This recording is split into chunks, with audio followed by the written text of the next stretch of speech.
শুভ সকাল বন্ধুরা, কেমন আছো তোমরা সবাই? আসামের ছোট্ট একটি গ্রাম থেকে আমি পূজা তোমাদের সকলকে আমার ব্লগ চ্যানেলে অনেক অনেক স্বাগত আর অনেক অনেক ভালোবাসা জানাই। আশা করছি তোমরা সকলেই যে যেখান থেকে দেখছো সবাই খুব খুব ভালো আছো, সুস্থ আছো।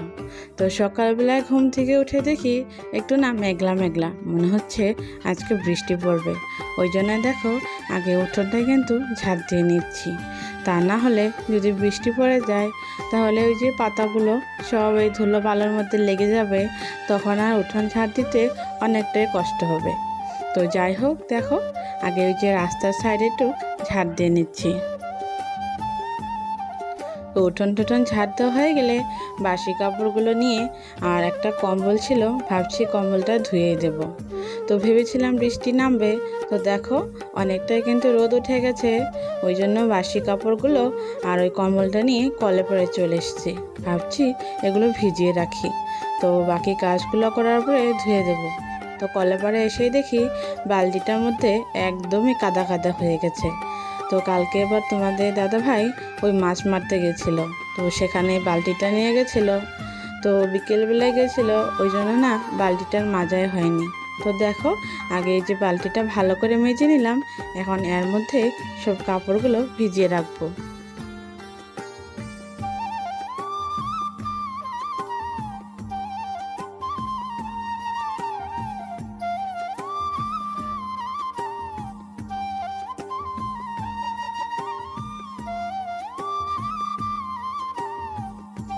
তো এদিকে বালতিটা মাজা হওয়ার পরে তো একটুখানি সার্ফের জল গুলে নিলাম, গুলে নিয়ে এই যে কম্বলটা ভিজিয়ে রাখছি। আর এই কম্বলটা না বেশ কাজের, কিন্তু শীতকালে কত সময় এটাকে আমরা বিছানা চাদর হিসাবেও ব্যবহার করি, তাহলে না বিছানাটা গরম হয়ে থাকে আর অতটা ঠান্ডাও লাগে না। আর এই দেখো এই পাপোশটাও ধুয়ে দিচ্ছি সকাল সকালেই, কারণ একদিনেই না শুকিয়ে যায়। যেটা ধরো দুদিনে শুকায় সেটা না আর ভালো হয় না, একটু একটু না গন্ধ বের হয়। তো একদিনের জিনিস শুকোলে সেটা কিন্তু ওই গন্ধভাবটা থাকে না। তো এদিকে কাপড় টুপড় ভিজানোর পর আমি যে বালতি ভরে জল নিয়ে যাচ্ছি ওই সিঁড়িতে ঢেলে দেবো বলে।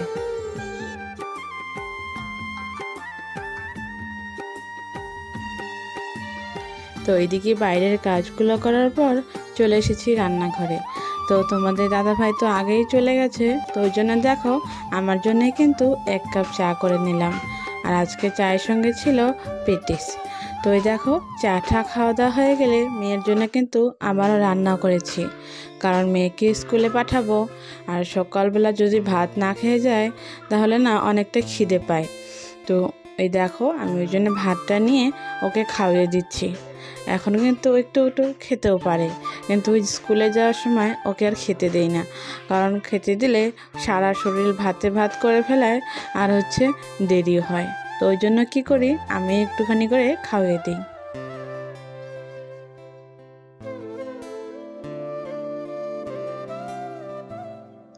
তো এইদিকে মেয়েকে স্কুলে পাঠানোর পর চলে এসেছি কলে পারে।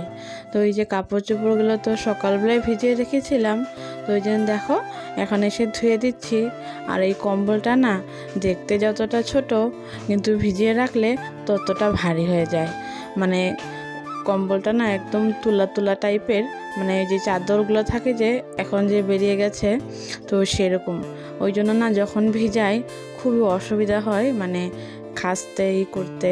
তো ওই জন্য দেখো কম্বলটা কষ্ট করে একটুখানি কেচে নিলাম, কেচে নেওয়ার পরে ওই যে জল দিয়ে একটু পাড়া দিয়ে ধুয়ে নিচ্ছি, কারণ এতটা ভারী হয়ে গেছে। আর আজকে না বাড়িতে কেউই নেই যে তার একটু সাহায্য নিয়ে ধুয়ে দেব। আর আমরা না দুই যা মিলেমিশে কিন্তু এই কাঁথা কম্বলগুলো ধুয়ে দিই, আমারই হোক বা ওই দিদিভাইয়েরই হোক, কারণ এই কাঁথা কম্বলগুলো না একজনে ধোয়া যায় না, বিশেষ করে চেপার সময় যে এতটা ভারী হয় যে কি বলবো আর। তো দেখো দিদিভাই তো বাজারে চলে গেছে, ওই জন্যই যে কলের উপরেই কম্বলটা রেখে দিলাম, রেখে দিয়ে এই যে এক সাইড করে চিপে নিচ্ছি। আর হ্যাঁ বন্ধুরা, তোমরা কে কোথা থেকে দেখছো অবশ্যই কিন্তু কমেন্ট করে জানিও। আর জানো তো আস্তে আস্তে না মনটা একেবারে ভেঙে যাচ্ছে, মানে প্রায় 4 মাসের মতন হয়ে গেল আজ রেগুলার ভিডিও দিচ্ছি, কিন্তু না তাও কিছুতেই পেরে উঠতে পারছি না। দিনের পর দিন এই সংসারের সমস্ত কাম কাজ, টিউশন, বাচ্চা সব কিছু একসাথে সামলানোর পর যে ভিডিও এডিট করাটা কতটা কষ্টের সেটা মাত্র আমি বুঝি। শুধুমাত্র নিজের পায়ে দাঁড়ানোর জন্য, কিছু একটা করে দেখানোর জন্যই কিন্তু আমার এই চেষ্টাটা। তো যাই হোক, অনেকে বলে কষ্ট করলে ফল অবশ্যই মেলে, তো সেই ফলের অপেক্ষায় কিন্তু রয়েছি। তো জানি না সেই ফলটা কবে পাবো। তো যাই হোক, তো দেখো এদিকে কিন্তু আমার কাপড় চোপড় ধোয়া হয়েই গেছে। তারপরে এই যে ফুল তুলতে এসেছি, আর এই ফুল গাছের সব ফুলগুলো না উপরে ফুটে থাকে, আর নিচে না হাত দিয়ে তুলতেই পারি না। ওই জন্য দেখো একটা লাঠি বানিয়েছি, এখন এই লাঠি দিয়ে ফুলগুলো না যে তুলতে পারবো। তো ওই দেখো চালের উপরে ফুল, কয়েকটা ফুল পারলাম, অথচ চালের উপরে পড়ে গেল। তো আজকে না জানি না আর কি হবে। তো রোজ রোজ তো লোকের বাড়িতে ফুল তুলতে ভালো লাগে না, তাও আমাদের পাশের বাড়িতে রাস্তার সামনে একটা গাছ আছে, তো সেই গাছ থেকে কতগুলো ফুল তুলে এনেছি। আর এই যে আমাদের বাড়ির যে গাছগুলো, সেটা থেকে কয়েকটা ফুল পেরে নেব। তো এই দেখো আজকে কিন্তু এই কয়টাই ফুল পেয়েছি। আর ওই যে গোলাপি কালারের জবাগুলো, সেগুলো কিন্তু ওই রাস্তার থেকে এনেছি, তোমাদেরকে যে বললাম। আর এই যে বেলপাতাগুলো দেখো শুকিয়ে গেছে। আর আজকে তো সোমবারে না ওই গাছের থেকে বেলপাতা তুলতে নেই। আর আমাদের বাড়িতে তো শিবলিঙ্গ আছেই, তো ওই যে শিবলিঙ্গকে পুজো দিই সোমবার করে। এমনি তো ডেইলি দেওয়া হয়, কিন্তু ওই যে বেলপাতা দিয়ে ভালো করে পুজো দিই। তো যাই হোক, আজকে তো বেলপাতা তুলতে পারলাম না, তো ওই যে আগের বেলপাতাগুলো দিয়েই পুজো দিতে হবে। তো বেলপাতা তো আর বাসি হয় না, ওই জন্যে এটা দিয়ে পুজো নিয়ে নেব। তারপরে দেখো ওই যে ঠাকুর ঘরটা মোছা হয়েই গেছে, এখন এই যে বারান্দাটাও মুছে নিচ্ছি। তো ওই যে বারান্দাটা মোছা হয়ে গেলে ওই যে বালতিতে করে জল নিয়ে এসেছিলাম, তো সেই জল দিয়ে এখন সিঁড়িগুলো ভালো করে ধুয়ে দেবো।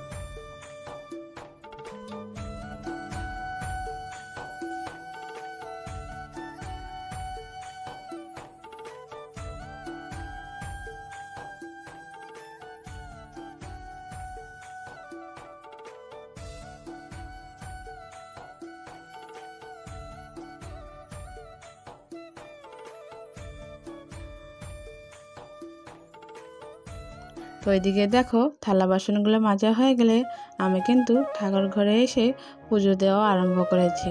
তো আমাদের বাড়িতে তো মা কালীর মন্দির, তো ওই জন্যে কিন্তু আগে যে রাধাকৃষ্ণকে পুজোটা দিয়ে নিলাম, তারপরে যে মা কালীকে পুজোটা দিয়ে দেব। আর যে কোনো পূজার আগে কিন্তু রাধা গোবিন্দকে পুজোটা দিতে হয়।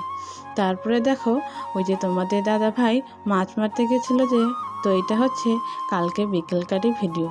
তো তখন তো আর শেয়ার করতে পারিনি, তখন আগেকার ভিডিওটা রেডি করাই ছিল, ওই জন্য দেখো আজকের ভিডিওতে কিন্তু দিয়ে দিলাম। তো এখানে যে অনেক মাছ, তো সেই মাছগুলো ধরতে গেছে। আর জানো তো ওই মাছের ভিডিওটা না করাই হয়নি, মাছ বানাতে বসে গেছি, তখন আর ভিডিও করে দেওয়ার মতনও কেউ ছিল না, ওই আর কি। আর আমি তখন মাছ দেখতে গিয়ে ওখান থেকে কিন্তু শাকও তুলে এনেছি। তো ওই যে ঢেঁকি শাকগুলো একদমই কিন্তু কচি কচি আর টাটকা, তো ভাবছি আজকেই রান্না করব। আর এই দেখো এটা হচ্ছে আমাদের জমিরই ওই ধুম্বাগুলো, তো ভাবছি এগুলো ভাজা করব। তো যাই হোক বন্ধুরা, আজকের মতন ব্লগটা আমি এখানে শেষ করছি।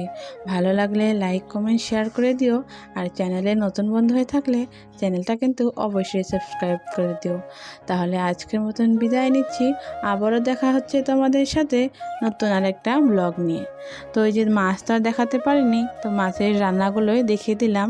তো আজকে রান্না করেছিলাম ওই যে ছোট ছোট মাছ দিয়ে টমেটো দিয়ে একটা চচ্চড়ি, আর আলু ঝিঙে দিয়ে মাছের ঝোল, আর হচ্ছে ওই শাক ভাজা।